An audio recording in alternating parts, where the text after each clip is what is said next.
आज हम बात करेंगे उस महान वैज्ञानिक की जो अपने आविष्कारों से दुनिया में क्रांति ले आए।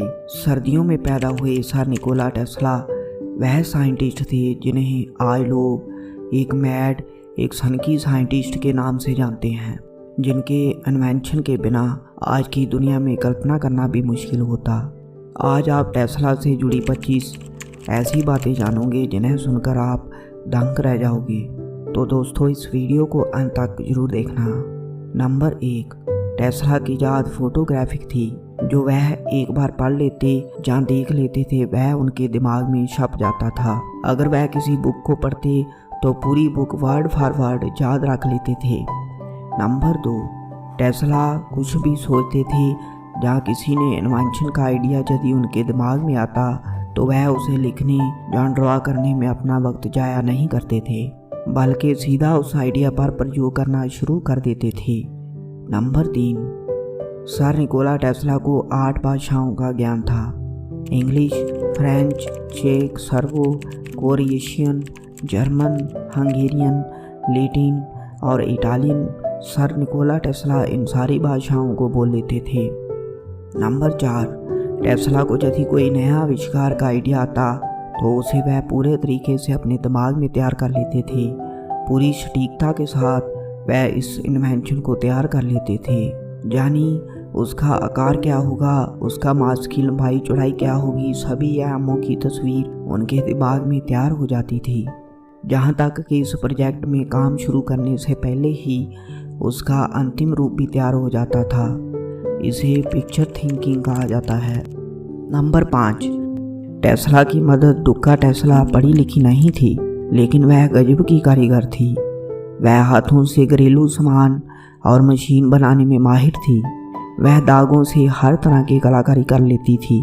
टेस्ला अपनी फोटोग्राफी मेमोरी और क्रिएटिविटी एबिलिटी का क्रेडिट अपनी माँ को देते थे और कहते थे यह प्रतिभा उन्हें विरासत में मिली है।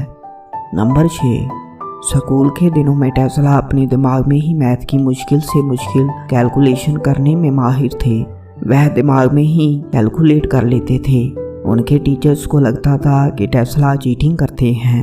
नंबर 7, एक दिन जब टेस्ला अपनी लाइफ में काम कर रहे थे तो उनके रिसीवर में उन्होंने कुछ अस्वीकार सिग्नल को देखा। इसको लेकर टेस्ला का अनुमान था कि यह सिग्नल किसी दूसरे प्लेनेट से आए थे और उनका किसी दूसरे ग्रह से संपर्क जुड़ा हुआ था। इस बात का जिक्र उन्होंने 1899 को एक रिपोर्टर को लिखे अपने लेटर में भी किया था।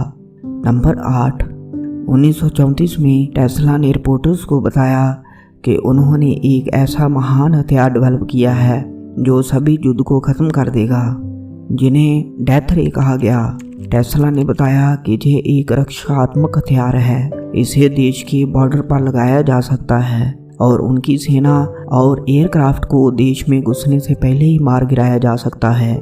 टेस्ला ने अपनी ज़िंदगी के दौरान इस बारे में कभी नहीं बताया कि यह सुपर वेपन कैसे काम करेगा। नंबर 9, टेस्ला ने आजीवन शादी नहीं की। टेस्ला कहते थे कि उनका ब्रह्मचार्य जीवन उनकी तकनीकी मामलों में सहायताजनक रहा है। बाद के सालों में टेस्ला ने एक रिपोर्टर से बात करते हुए यह कहा था कि वह कई बार यह महसूस करते हैं कि शादी ना करके उन्होंने साइंस के लिए एक कुर्बानी दी है। नंबर 10, टेस्ला का जन्म एक सर्बिया के एक धार्मिक परिवार में हुआ था। उनके पिता एक पादरी थे और वह चाहते थे कि टेस्ला भी एक पादरी बने, मगर टेस्ला को इसमें दिलचस्पी नहीं थी। नंबर 11, 17 की उम्र में ही टेस्ला को हैजा हो गया। कई बार ऐसा हुआ कि वह मरते मरते बचे। 8 से 9 महीने के लिए वह सिर्फ बिस्तर पर ही पड़े रहे। टेस्ला के फादर, जो कि उन्हें पादरी बनाना चाहते थे, निराशा के पलों में उन्होंने टेस्ला से वादा किया कि वह इस बीमारी से निजात पाते हैं तो वह उन्हें एक बेस्ट इंजीनियरिंग स्कूल में भेजेंगे। टेस्ला स्वस्थ हुए और उनके पिता ने यह वादा पूरा किया। नंबर 12, बचपन में टेस्ला को उनके बीच की घटनाओं के दृश्य बार बार आंखों के सामने आते थे। मतलब बीच की घटना फिल्म की तरह उनके दिमाग में चलती थी। नंबर 13, जब दुनिया संचार के बारे में ज़्यादा सोच भी नहीं रही थी, उस समय टेस्ला वायरलेस कम्युनिकेशन की बात कर रहे थे। वह अपने टाइम से बेहद आगे आ गए थे। वायरलेस टेक्नोलॉजी से जुड़ी उनकी डिस्कवरी की वजह से ही आज हम स्मार्टफोन को यूज कर रहे हैं। नंबर 14, 1896 में एक पब्लिक इवेंट में टेस्ला की मुलाकात स्वामी विवेकानंद से हुई। 13 फरवरी 1896 को अपने किसी दोस्त को लिखे एक लेटर में स्वामी विवेकानंद ने इस बात का जिक्र किया था। दोनों की इस टॉपिक पर बात हुई थी कि कैसे टेस्ला ने एक एनर्जी को लेकर आइडियाज वेदांती कॉस्मोलॉजी से मिलते हैं। नंबर 15, टेस्ला ने एक रेडियो कंट्रोल नाव बनाई थी जो रिमोट से चलती थी। रेडियो कंट्रोल सिस्टम में रेडियो द्वारा ट्रांसलेट किए गए सिग्नल से डिवाइस को रिमोट कंट्रोल किया जाता था।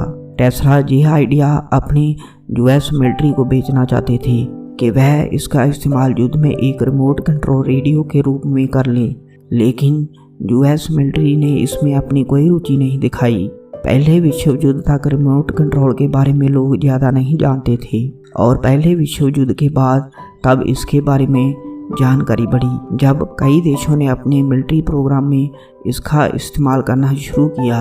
सन 1898 में न्यूयॉर्क में हुए एक इलेक्ट्रॉनिक एग्जीबिशन के दौरान टेस्ला पहली बार रिमोट से चलने वाली इस नाव को लोगों के सामने लेकर आए। जब वहां मौजूद भीड़ ने उसे देखा तो किसी को भी यकीन नहीं हुआ और लोग कहने लगे यह कोई मैजिक है जहाँ फिर टेस्ला ने किसी ट्रेंड मंकी को नाव में बिठा रखा है। नंबर 16, अपने स्वास्थ्य के लिए टेस्ला हर रोज 13 से 16 किलोमीटर पैदल चलते थे। नंबर 17, टेस्ला को कबूतरों से एक काफ़ी गहरा लगाव था। वह हर रोज उन्हें दाना डालते थे। टेस्ला अपने होटल के कमरे की खिड़की से भी कबूतरों को खिलाते थे। वह कहते थे कि एक सफ़ेद मादा कबूतर से उनको बेहद प्रेम था, वैसे ही जैसे कोई अपनी प्रेमिका से प्यार करता है। नंबर 18, टेस्ला अपनी ज़िंदगी के अंतिम सालों में शाकाहारी बन चुके थे। उन दिनों में सिर्फ मिल्क, ब्रेड, हनी और वेजिटेबल जूस ही लेते थे। नंबर 19, 1884 में थॉमस एडिसन की कंपनी में काम किया।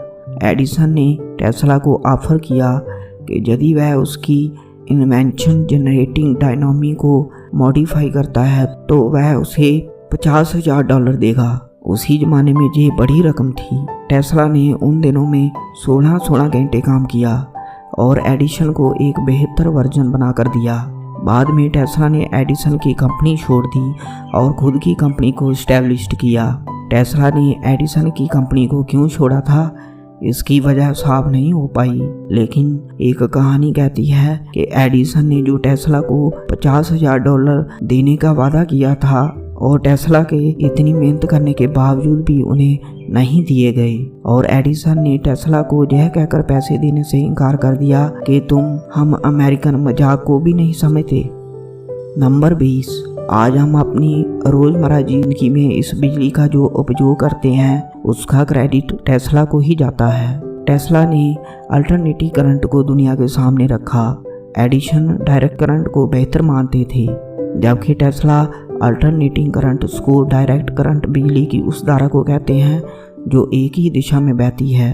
डायरेक्ट बिजली एक मोटर और बल्ब को जलाने के लिए काफ़ी था, लेकिन इसमें लंबी दूरी तक बिजली ट्रांसपोर्ट करना संभव नहीं था, जबकि एसी सिस्टम में बिजली हमेशा अपनी धारा लगातार बदलती रहती है।